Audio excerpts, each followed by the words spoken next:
Number system math 9th का है, part 33 है। इसमें 4 उदाहरण है। इसके बाद एक्सरसाइज है उदाहरण 12, 13, 14, 15। उदाहरण 12 में कह रहा है जांच कीजिए कि 7√5 7/√5 √2 + 21 और π-2 अपरिमेय संख्या है या नहीं, ये जांच करना है। तो पहला उदाहरण देखो, √5 बराबर होता है 2.236 ... √5 एक अपरिमेय संख्या है। क्यों है? क्योंकि दशमलव के बाद अनंत अंक आएंगे और एक या एक से अधिक अंकों का रिपीटेशन नहीं होगा। तो ऐसी ही संख्या अपरिमेय संख्या इरेशनल नंबर कहलाती है। √5 का अगर हम वर्गमूल निकालेंगे तो दशमलव के बाद अंकों का आना अनंत काल तक जारी रहेगा, लेकिन अंकों का या एक से अधिक अंक के समूहों का रिपीटेशन नहीं होगा।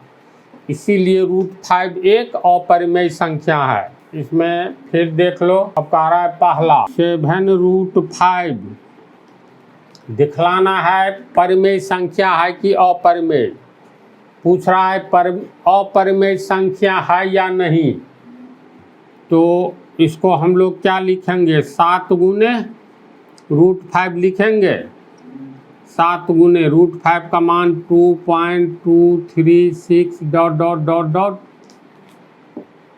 √5 तो इरेशनल नंबर अपरिमेय संख्या है। तो दशमलव के बाद जितने भी अंकों का मतलब दशमलव के बाद अनंत अंकों का आना जारी रहेगा, लेकिन रिपीटेशन नहीं होगा। तो इसको 7 से गुना करना है। तो 3 अंक तक ही याद रखना है। √5 का अर्थ होता है 2.236। यहाँ समाप्त नहीं होता है, समझा ना। लेकिन इतना ही पर गुना करोगे, इससे आगे का अंक छोड़ो। तो 7 छक्के कितना होगा, 42 का 2, आगे में डॉट है। और भी संख्या अगर जितना लिखे सबसे 7 का गुना होगा तो स्टूडेंट कितना याद रखेगा, ये भी न बात है। तो 7 छक्के 42, बच गया 4, 7 तिया 21, 4 25, बच गया 2, 7 दूनी 14, 1 15, बच गया 1, 7 दूनी 14, 1 15। यानी रिजल्ट जो तुमको आएगा 15.552। और इसके आगे जितने भी अंक आएंगे उसमें भी तुमको पता चलेगा एक भी अंक का रिपीटेशन नहीं है या एक से अधिक अंकों का रिपीटेशन नहीं है। इसलिए यह अपरिमेय संख्या है, इरेशनल नंबर है। तो आंसर में लिखेंगे यह एक अपरिमेय संख्या है। कारण समझा? यह एक अपरिमेय संख्या है क्योंकि दशमलव के बाद अंक या अंकों के समूह का रिपीटेशन नहीं होगा। यानी कह सकते हैं अपरिमेय संख्या इरेशनल नंबर किस टाइप का होता है, तो दशमलव के बाद टर्मिनेट नहीं होता है। टर्मिनेट मतलब अंकों का आना नहीं रुकता है। और टर्मिनेट हो जाए तब तो परिमेय संख्या रेशनल नंबर हो जाएगा, होगा ना। तो नॉन टर्मिनेटिंग यानी दशमलव के बाद अंकों का आना जारी है, तो यह संख्या नॉन टर्मिनेटिंग है। इसके बाद रेकरिंग भी नहीं आएगा। रेकरिंग क्यों नहीं आएगा? क्योंकि एक या एक से अधिक अंक समूहों का रिपीटेशन नहीं होगा, तो रेकरिंग नहीं आएगा। तो नॉन टर्मिनेटिंग, नॉन रेकरिंग यानी टर्मिनेट भी नहीं होगा और रेकरिंग भी नहीं होगा। तो नॉन टर्मिनेटिंग, नॉन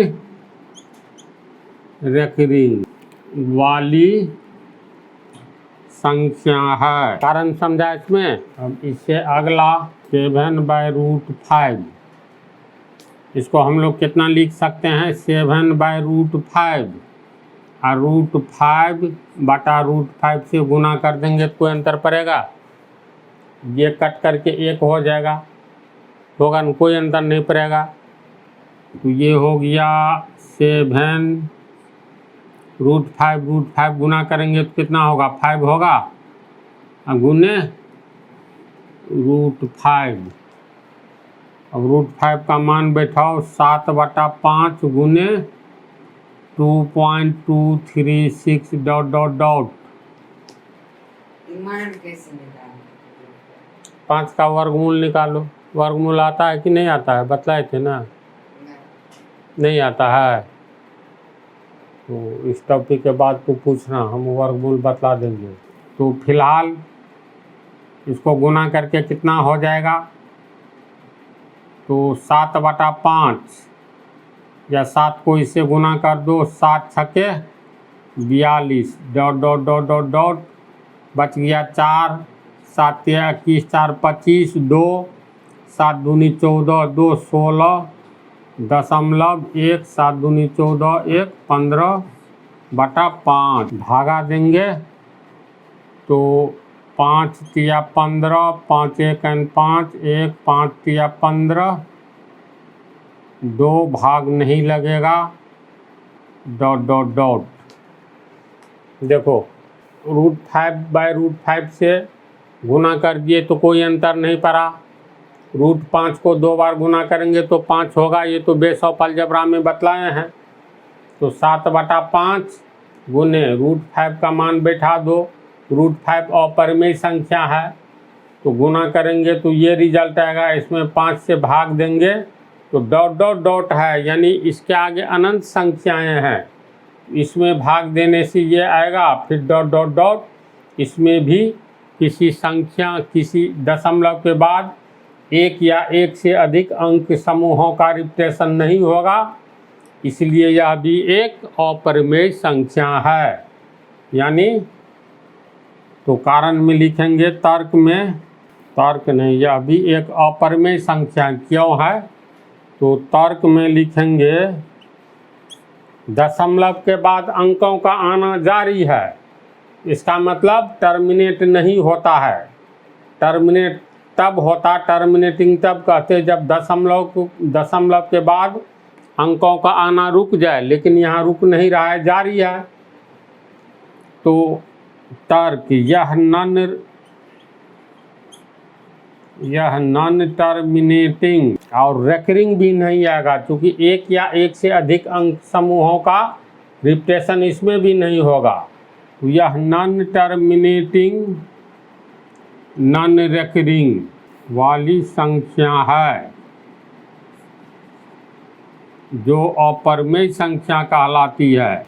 समझा इसको, बोलो। देखो √2 का कितना मान होता है, तो 2 का वर्गमूल निकालोगे तो 1.1415, जो भी संख्या आएगा, नैनो कंप्यूटर से दशमलव के बाद 1 अरब संख्या तक निकाला गया है, जिसमें 1 या 1 से अधिक अंक समूहों का रिपीटेशन नहीं हुआ है, इसीलिए √2 एक अपरिमेय संख्या है, जिसका मान याद रखना 1.4 अंक तक याद रखना, 1415 याद रहेगी बात। तो इसका वैल्यू बैठाएंगे 1.1415 प्लस 21। अब 21 में इसको जोड़ेंगे तो पूर्ण संख्या है, दशमलव के पहले पूर्ण संख्या, तो कैसे जोड़ेंगे, 21 1 22 दशमलव 1415 ... प्लस 21 होगा ना, तो इसको इसमें जोड़ेंगे तो ये होगा, और इसके आगे की संख्या तो अब मतलब लिखोगे तो रिपीटेशन होगा ही नहीं, तो इसीलिए यह भी क्या हो गया, दशमलव के बाद अंकों का आना जारी रहेगा, लेकिन जारी रहेगा एवं 1 या 1 से अधिक अंक समूहों का रिपीटेशन नहीं होगा, इसलिए यह भी एक अपरिमेय संख्या है। तो लिखेंगे चूँकि यहाँ भी, समझा, इससे आगे है पाई माइनस 2। पाई का मान पाई भी एक अपरिमेय संख्या है। ये सर्किल चैप्टर में बतलाए हैं। पाई, इसको पाई बोला जाता है, समझा, इसको पाई बोला जाता है। इसका मान लगभग 22/7 होता है। तो 22/7 सत्य नहीं है, लगभग होता है, क्योंकि पाई अपरिमेय संख्या है, जिसमें दशमलव के बाद इसमें भी नैनो कंप्यूटर से 1 अरब संख्या, दशमलव के बाद क्या आएगा तो 1 अरब संख्या तक की जानकारी हो गई है। और इसमें यही देखा गया एक या एक से अधिक अंकों के समूह का रिपीटेशन नहीं हुआ, इसलिए यह एक अपरिमेय संख्या है। तो अगला प्रॉब्लम है पाई माइनस 2। तो पाई का मान 3.1415 ... इसमें से -2 घटाओ। तो पूर्ण संख्या, इस पूर्ण संख्या जो दशमलव के पहले होता है उसमें से घटेगा, तो 3 में से 2 गया 1, और दशमलव के बाद जो ये अनंत अंक आ रहा है ये तो आएगा ही, इसीलिए यह भी एक अपरिमेय संख्या होगा। समझ गया? यानी टर्मिनेट नहीं होगा। टर्मिनेट का अर्थ हुआ दशमलव के बाद अंकों का आना रुक जाना चाहिए, तो टर्मिनेट नहीं होगा तो नॉन टर्मिनेटिंग है। रेकरिंग नहीं आएगा, चूँकि एक या एक से अधिक अंक समूहों का रिपीटेशन नहीं होगा, तो नॉन टर्मिनेटिंग, नॉन रेकरिंग वाला यह संख्या है जो अपरिमेय संख्या कहलाता है, इरेशनल नंबर। तो लिखेंगे यह भी एक अपरिमेय संख्या है, कारण में यही लिखेंगे। ओके ना, तो इसको समझ गया। इसमें उदाहरण 12 में 4 प्रॉब्लम है। तो इसमें निष्कर्ष क्या निकलता है? अपरिमेय संख्या में से कोई परिमेय संख्या घटाओ तो रिजल्ट अपरिमेय संख्या आएगा। देखो हम निष्कर्ष बतलाते हैं इन चारों प्रॉब्लम का। पहला प्रॉब्लम 7√5 है। इसमें √5 तुमको अपरिमेय संख्या है।